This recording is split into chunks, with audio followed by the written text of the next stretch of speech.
Hello everyone, this is Guido Pelagos with a review of the Seiko Presage Automatic SSA343J1 Cocktail Time. Now first of all, the name. Cocktail Time figures it's a kind of a homage to the 2010 cocktail cycle watch.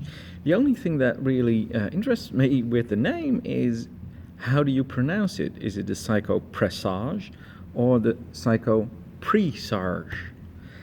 Presage, because, well, I'm not a native English speaker, so forgive me if I get this wrong, but if it would be Presage, I think it would have two S's. If Presage should come from Prestige, then it's logical because Prestige has S and T, so a double S for Prestige would be weird. But since there's an A behind the S,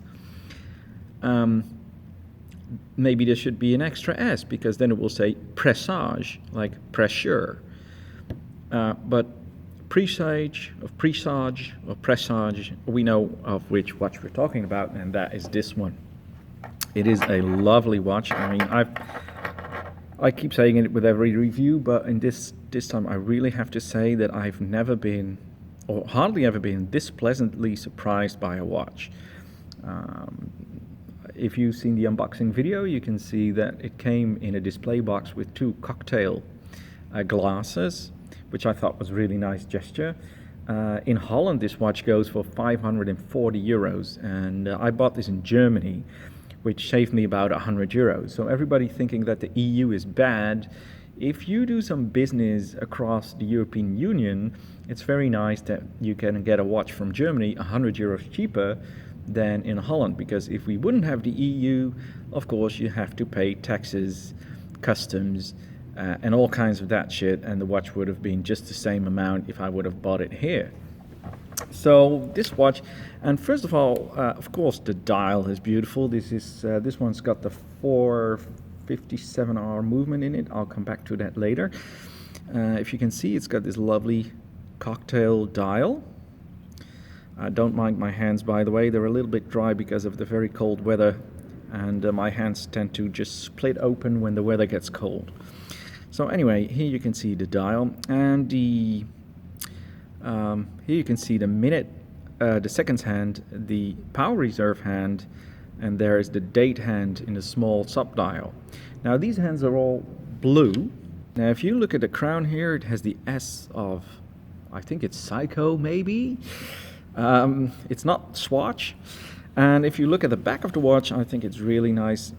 You can see actually the movement, because this has the sub-dial with the date.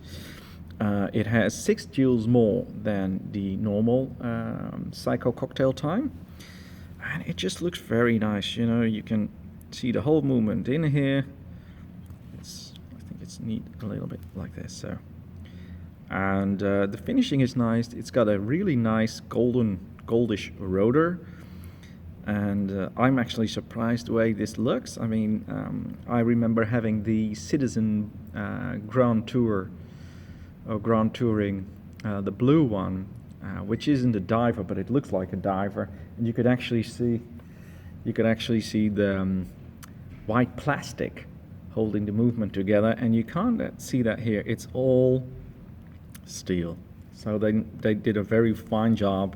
And if you're going to put a display case in, make sure that it just looks good.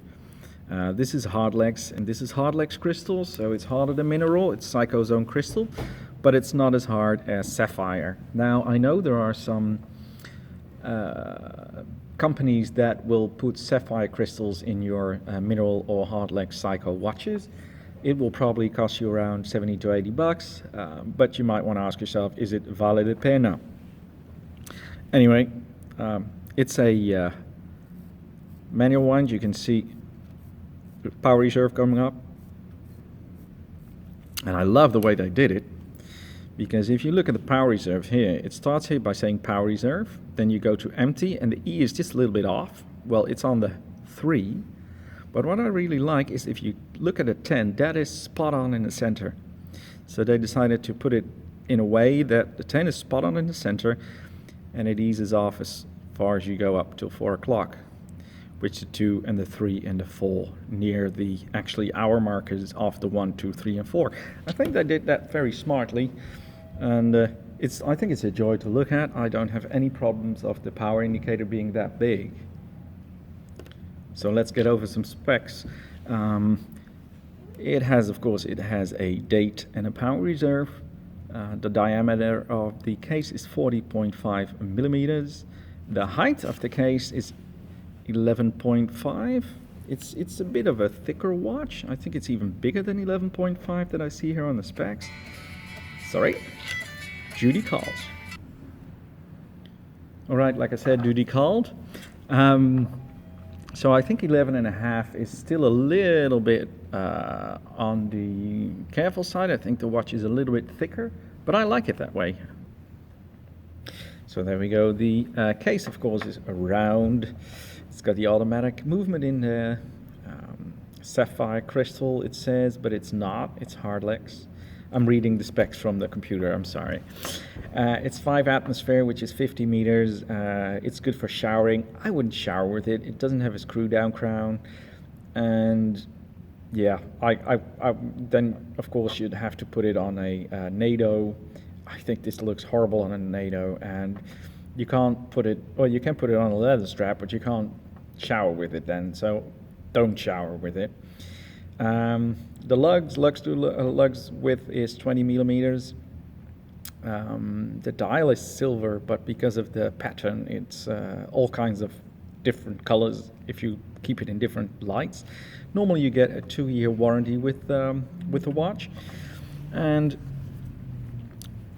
I have put it here on a Hirsch artisan leather Kent 20 millimeter lugs strap. This was, I think, the best option. It's a very nice leather. It's a very nice leather. Good buckle and everything. Now, what I did before, I had it on the original Seiko strap, which I don't have with me here because I took it off immediately.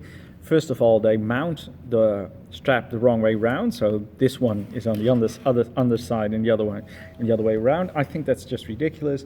It wears weird, and one thing is you get the strap.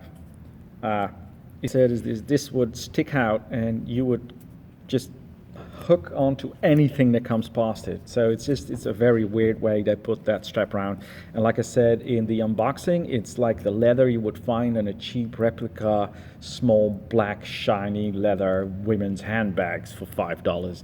It was a really bad strap. The clasp that came with some kind of a deployment clasp was nice, though the bend in the material in the steel was, I think, a little bit too much, which made it hard to put on another strap. Now, I had a Christopher Ward Bader buckle as well. As you can see, I tried to put it on there. I made an extra hole in this. That didn't work either because, you know, they're often just a certain amount of length of the strap as well. So it didn't really work. So what I did now is I just bought a separate strap with a buckle. Maybe I'll put the Seiko buckle on here. I don't know yet, but it's okay. You know, it's a really nice watch to wear like this. I'm gonna give you some wrist shots. So it's altogether a great watch. Now I have it here under a suit. It fits well under a suit, but it doesn't really fit under your under the end of your shirt. So yeah, I'm not sure what to do about that, but supposedly you can actually wear a watch at the end of your shirt. It doesn't have to go under your shirt. That's what a tailor told me recently. That's the only thing with the watch. Still, I would see this more as a casual Friday watch, or when you're wearing a dress shirt with short sleeves or anything. People saying this watch is too big, too thick, or whatever. I just think that you need a few extra watches. You know, this is not a one-man, one-watch watch. So just have it as a nice dress watch that isn't too expensive, but just makes you smile every time you look at it. Sorry. And I will see you soon for another review of another watch. Cheers, guys. Ciao, bye.